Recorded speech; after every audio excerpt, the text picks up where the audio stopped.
Now, another topic that you've devoted considerable energy to is the Middle East. In fact, you've written a book about it. Can you tell us about it? Sure, I've written a couple books in the Middle East, actually. The one that you're referring to is called Unholy Business.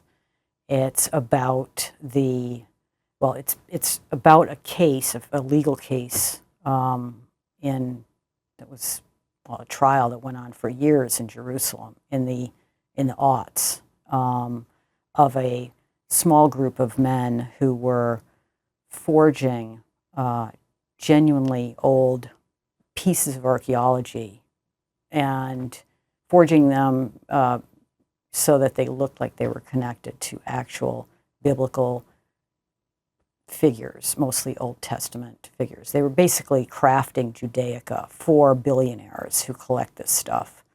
And they got very hubristic. They created one that was reported to be the first archaeological evidence of Christ.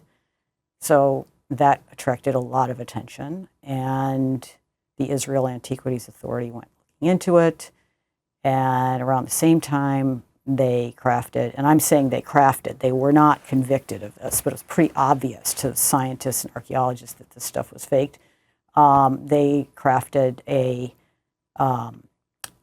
sandstone, gold-flecked rock with writing on it in ancient, I think it was Hebrew, but it might have been, I can't remember. But anyway, it was said to be the first archaeological evidence of the first temple, of which there is actually no archaeological evidence. So this was a huge issue, especially it was a huge issue among the religious nationalists in Israel because, as you know, there is a nonstop battle going on over who controls the Temple Mount.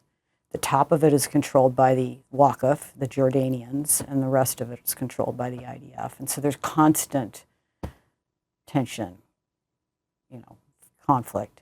Anyway, the Israeli authorities investigated, and they identified these gentlemen who were behind this operation. And I went over there and I thought that I was going to do a book about the object that had faked out a lot of evangelical Christians in the U.S. who were paying money to see it.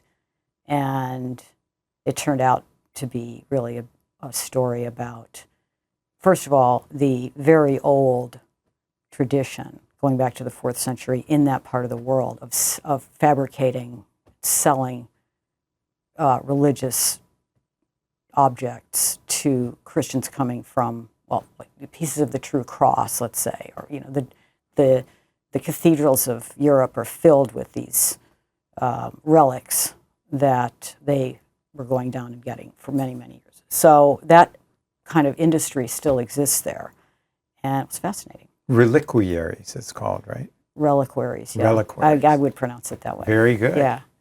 And it was a fantastic project. And the book came out the day Lehman Brothers crashed.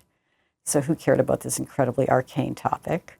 But it's one of my better books, I think. It was really fun to do and really interesting. And it ends up being about, I learned a lot about the way that archaeology, Syro-Palestinian archaeology, plays into the broader issue of the conflict of who controls this piece of land. These pieces of land there. What do you think? What did you conclude about the forgery? Yeah. I interviewed a lot of people. I interviewed a lot of the archaeologists. I went to a lot of the sites. Megiddo, the site of Revelations. I mean, these incredible religiously important places for Christians and Jews and Muslims. And what I came away with was even the most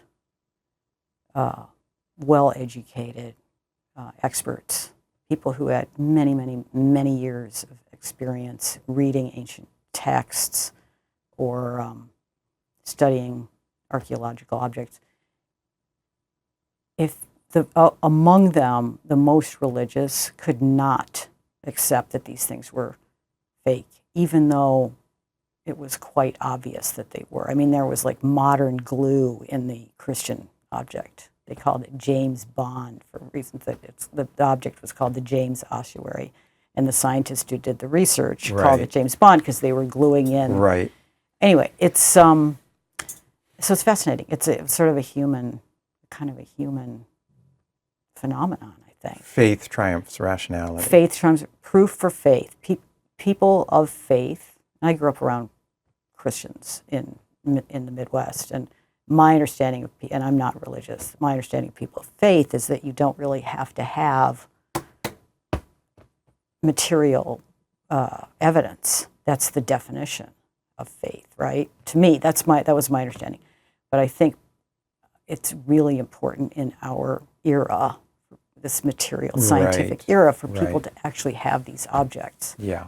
So anyway, it was really, and it's still going on. The judge was a very religious man, it was a judged trial. There was not a jury. It went on for years and years. And despite all of this parade of scientists coming in with information, he ruled that it was not proven, that this stuff was not proven. And the forger went back out he's an industrial designer and a very curious cat. Forgers are interesting people at that level. And he went back to his lair, and the object, I think, is still like now in circulation.